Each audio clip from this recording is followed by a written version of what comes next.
1888ರಲ್ಲಿ ಲಂಡನ್ನ white chapel ಎಂಬ ಪ್ರದೇಶದಲ್ಲಿ ಒಂದು ರೋಚಕ ಘಟನೆ ರಾತ್ರೋರಾತ್ರಿ ಬೆಂಕಿಯಂತೆ ಹರಡುತ್ತೆ. ಒಬ್ಬ ಸೀರಿಯಲ್ ಕಿಲ್ಲರ್ ಆ ಪ್ರದೇಶದ ಮಹಿಳೆಯರನ್ನ ಟಾರ್ಗೆಟ್ ಮಾಡಿ ಹಾಗೂ ಅವ್ರನ್ನ ಅಟ್ಯಾಕ್ ಮಾಡ್ತಾ ಇರ್ತಾನೆ. ಕಿಲ್ಲರ್ನ ಐಡೆಂಟಿಟಿ ಯಾರಿಗೂ ಗೊತ್ತಿರಲ್ಲ. ಜನ ಅವನನ್ನು ಜಾಕ್ ದ ರಿಪ್ಪರ್ ಎಂದು ಕರೀತಾ ಇರ್ತಾರೆ. ಇವತ್ತು ನಾವು ಎಕ್ಸ್ಪ್ಲೋರ್ ಮಾಡ್ತಿರುವ ಕೇಸ್ ಜಾಕ್ ದ ರಿಪ್ಪರ್ದಾಗಿರುತ್ತೆ. ಅವನ ಹಿಂದಿನ ಥಾಟ್ಸ್, ತನಿಖೆ, ಥಿಯರೀಸ್ ಆ್ಯಂಡ್ ಇವತ್ತಿಗೂ ಫ್ಯಾಸಿನೇಟ್ ಮಾಡುವ ಅವನ crimes. White chapel, London, 1888. By the late 1880s London one of the biggest city ಆಗಿರುತ್ತೆ ಯುರೋಪ್ನಲ್ಲಿ.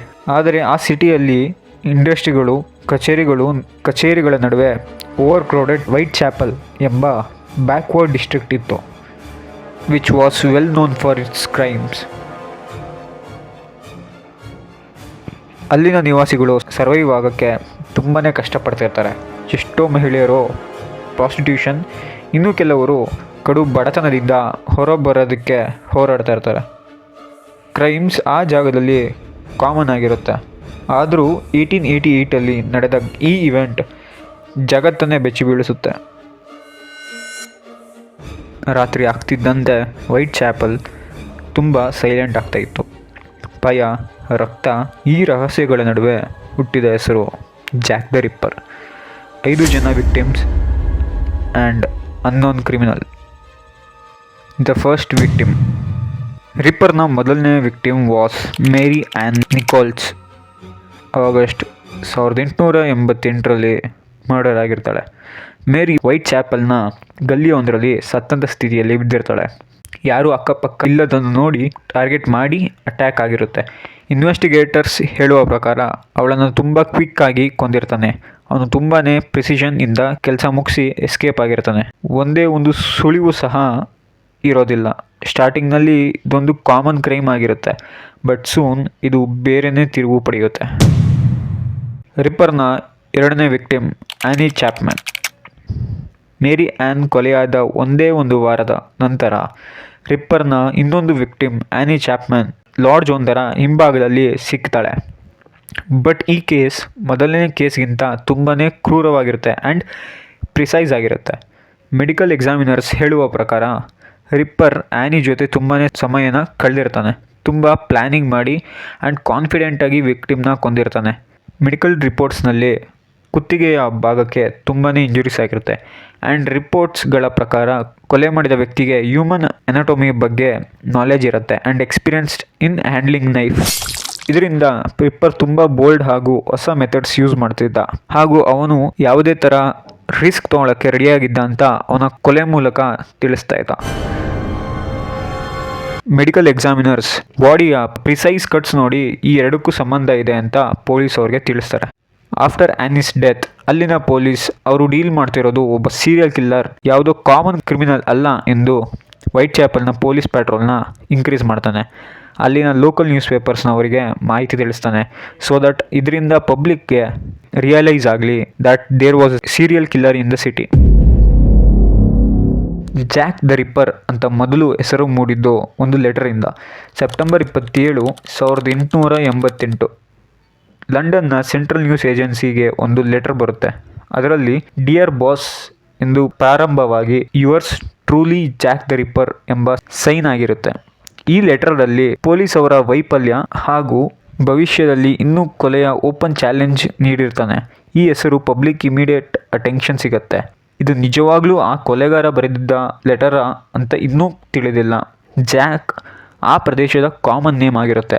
ರಿಪ್ಪರ್ ಅಂದರೆ ತುಂಬಾ brutal and merciless way of attacking ಅಂತ. ಬಿಫೋರ್ ದ ಲೆಟರ್ ಅವನಿಗೆ ವೈಟ್ ಚಾಪಲ್ ಮರ್ಡರರ್ ಅಂತಲೂ ಕರಿತಿದ್ರು. ರಿಪ್ಪರ್ನ ಮೂರನೇ ವಿಕ್ಟಿಮ್ ಎಲಿಜಬೆತ್ ಸ್ಟ್ರೈಡ್. ಸೆಪ್ಟೆಂಬರ್ 30, 1888 ಎಲಿಜಬೆತ್ನ ಕೇಸ್ ಸ್ವಲ್ಪ ಅನ್ಯೂಶುವಲ್ ಆಗಿರುತ್ತೆ. ಅವಳ ಬಾಡಿ ಮೇಲೆ ಆ್ಯನಿಗೆ ಕಂಪೇರ್ ಮಾಡಿದ್ರೆ ತುಂಬಾ ಕಮ್ಮಿ ಇಂಜುರೀಸ್ ಆಗಿರುತ್ತೆ. ಇನ್ವೆಸ್ಟಿಗೇಟರ್ಸ್ ಹೇಳುವ ಪ್ರಕಾರ ಕಿಲ್ಲರ್ನ ಯಾರೋ ಇಂಟ್ರಪ್ಟ್ ಮಾಡಿರೋದ್ರಿಂದ ಅವನ ಅಟ್ಯಾಕ್ ಕಂಪ್ಲೀಟ್ ಮಾಡದೆ ಅಲ್ಲಿಂದ ಓಡಿ ಹೋಗಿರ್ತಾನೆ. ಈ ಕೇಸ್ ತುಂಬಾ ಇಂಪಾರ್ಟೆಂಟ್ ಆಗಿರುತ್ತೆ, ಏಕೆಂದರೆ ಇದರಿಂದ ಗೊತ್ತಾಗುತ್ತೆ ಕಿಲ್ಲರ್ನ ಸಿಚುಯೇಷನ್ ಯಾವಾಗಲೂ ಕಂಟ್ರೋಲಲ್ಲಿ ಇರಲ್ಲ ಅಂತ. ಎಲಿಜಬೆತ್ ಮರ್ಡರ್ ಆದ ಕೆಲವೇ ಗಂಟೆಯಲ್ಲಿ ಬೇರೆ ಲೊಕೇಶನ್ ಒಂದರಲ್ಲಿ ಕ್ಯಾಥರಿನ್ ಎಡೋಸ್ ಎಂಬ ಮಹಿಳೆಯನ್ನು ಕೊಂದಿರ್ತಾರೆ. ಈ ಕೇಸ್ನಲ್ಲಿ ಎವಿಡೆನ್ಸ್ಗಳ ಪ್ರಕಾರ ಈ ಹತ್ಯೆಯನ್ನು ತುಂಬಾ ಕೋಪದಿಂದ ಆ್ಯಂಡ್ ಕೊಲ್ಲಲೇಬೇಕು ಎಂಬ ಇಂಟೆಂಟ್ ಆಗಿರುತ್ತೆ.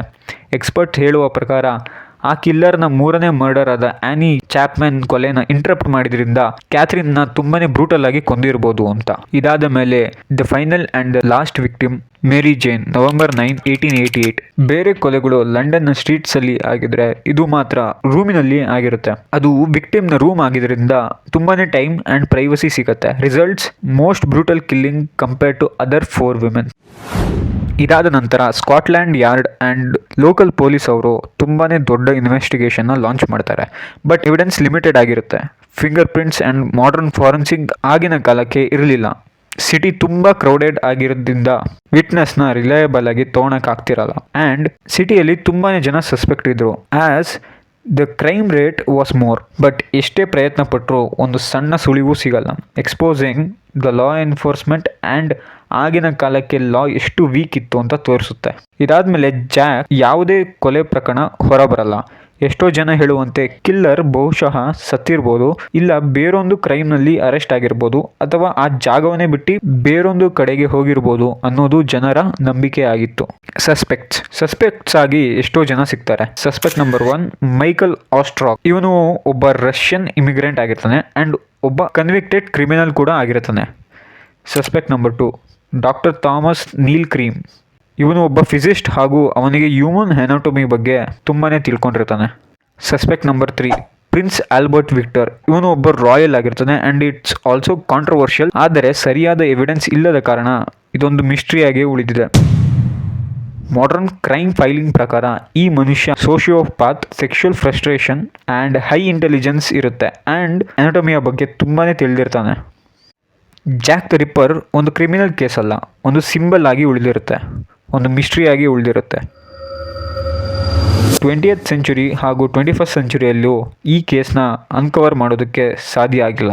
ಅವನು ಕಳಿಸಿದ್ದಂಥ ಲೆಟರ್ಸ್ ಮೇಲೆ DNA ಅನಾಲಿಸಿಸ್ ಹಾಗೂ ಕ್ರೈಮ್ ಸೀನ್ ಎವಿಡೆನ್ಸ್ ಕೂಡ ಕಲೆ ಹಾಕ್ತಾರೆ.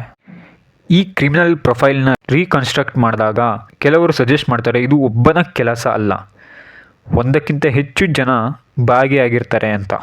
ಡಿಸ್ಪೈಟ್ ಮಾಡರ್ನ್ ಮೆಥಡ್ಸ್, ಜಾಕ್ನ ಐಡೆಂಟಿಟಿ ಒಂದು ಪಜಲ್ ಆಗಿ ಇವತ್ತಿಗೂ ಇನ್ಕಂಪ್ಲೀಟ್ ಆಗಿದೆ. ಈ ವಿಡಿಯೋ ನಿಮಗೆ ಇಷ್ಟ ಆಗಿದರೆ ಲೈಕ್ ಆ್ಯಂಡ್ ಸಬ್ಸ್ಕ್ರೈಬ್ ಮಾಡಿ. ಇತಿಹಾಸದ ಮತ್ತೊಂದು ಅನುಭವಕ್ಕೆ ನಾವು ಮತ್ತೆ ಭೇಟಿಯಾಗೋಣ.